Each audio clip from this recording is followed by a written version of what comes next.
భారత్ మాతా key జై. నా పేరు బంగి జయలక్ష్మి. నేను 4th డివిజన్ నుంచి బీజేపీ అభ్యర్థిగా పోటీ చేస్తున్నాను. నేను పుట్టి పెరిగింది ఇక్కడే. నేను చదువుకున్నది పోస్ట్ గ్రాడ్యుయేషన్. నేను కాలేజ్ డేస్ నుంచే నాకు ప్రజలకు సేవ చేయాలనే ఒక దృఢ సంకల్పం ఉంది. ఇప్పుడు నాకు అవకాశం వచ్చింది.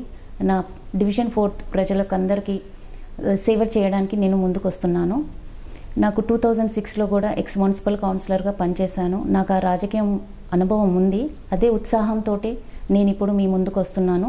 నమస్తే, welcome to V3 news. Meerpet housing board colony తరపు నుంచి బీజేపీ అభ్యర్థిగా విజయలక్ష్మి గారు బరిలో ఉన్నారు. వారితో మాట్లాడి కొన్ని విషయాలు తెలుసుకునే ప్రయత్నం చేద్దాం. నమస్కారం అండి. మీకు మొదటిగా బీఫామ్ వచ్చినందుకు కంగ్రాట్స్. ఇప్పుడు హోరాహోరీగా పోటీ నడుస్తుంది. ఇక్కడ టీఆర్ఎస్ని ఎదుర్కొనే దిశగా మీ ప్రణాళిక ఏ విధంగా ఉండబోతుంది?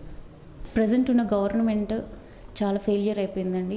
ఎలాంటి డెవలప్మెంట్ అనేది లేదు ఇక్కడ ఇందిరానగర్ కాలనీ. మెయిన్లీ చాలా ప్రాబ్లమ్స్ ఉన్నాయి.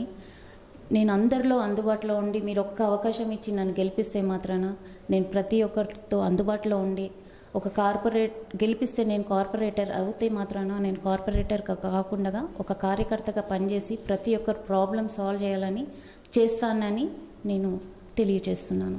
ఇక్కడ చాలా ప్రాబ్లమ్స్ ఉన్నాయండి. Mainly under drainage system, water ఉన్నాయి. ఇంకా మెయిన్లీ వచ్చేసి స్లమ్ ఏరియా వైస్గా చూస్తే చాలా ప్రాబ్లమ్స్ ఉన్నాయి. ఈ సెంట్రల్ లైటింగ్ సిస్టమ్ కూడా అది ఒకటి మేజర్ ప్రాబ్లం ఉంది ఇక్కడ. అండ్ గవర్నమెంట్ హాస్పిటల్ లేదని మహిళలకు మెయిన్ ఒక చిన్న గవర్నమెంట్ హాస్పిటల్ కావాలని వాళ్ళు చాలామంది అడిగారు, నన్ను కోరారు. ఒకవేళ సెంట్రల్ గవర్నమెంట్ బీజేపీ పార్టీ అధికారంకి వస్తే మాత్రాన నేను ఖచ్చితంగా మహిళలకు ఒకటి గవర్నమెంట్ చిన్నదైనా సరే ఒక గవర్నమెంట్ హాస్పిటల్ తీసుకొస్తానని వాళ్ళకు తెలియజేస్తున్నాను. గౌరవనీయులైన మన ప్రధానమంత్రి మోదీ గారు పెట్టిన మన గవర్నమెంట్ స్కీమ్ సంక్షేమ పథకాలన్నీ చాలా మట్టుకు ప్రజల్లోకి తెలియదు.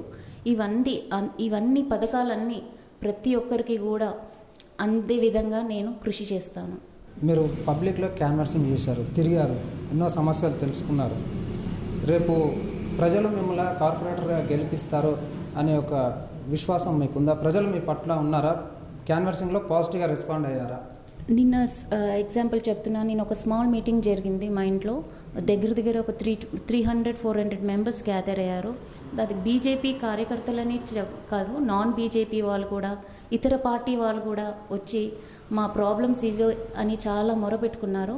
సో వాళ్ళ ప్రాబ్లమ్స్ వినేసరికి నాకు చాలా బాధ అనిపించింది. ఖచ్చితంగా వీళ్ళకి ఏదైనా చేయాలి అని నేను డిసైడ్ అయ్యాను. ఖచ్చితంగా చేస్తాను.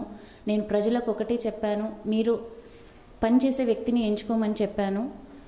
మీరు నాకు ఒక అవకాశం ఇచ్చి చూడండి అని అన్నాను. నాకు ఒక్కసారి అవకాశం ఇచ్చి బీజేపీ పార్టీ నుంచి నిలబడిన నన్ను బీజేపీ పార్టీని నన్ను గెలిపిస్తే మాత్రాన ఖచ్చితంగా మీ సమస్యలన్నీ సాల్వ్ చేయడానికి నేను కృషి చేస్తాను. ప్రతి ఒక్కరితో అందుబాటులో ఉండి అందరికీ వాళ్ళ ప్రాబ్లమ్స్ అన్నీ సాల్వ్ చేసి నేను ఒక కార్పొరేటర్గా గెలిచినా కానీ కార్పొరేటర్గా ఉండకుండా ఒక కార్యకర్తగా ఉండి మీలో ఉండి మీ సమస్యలన్నీ నేను పరిష్కరిస్తాను.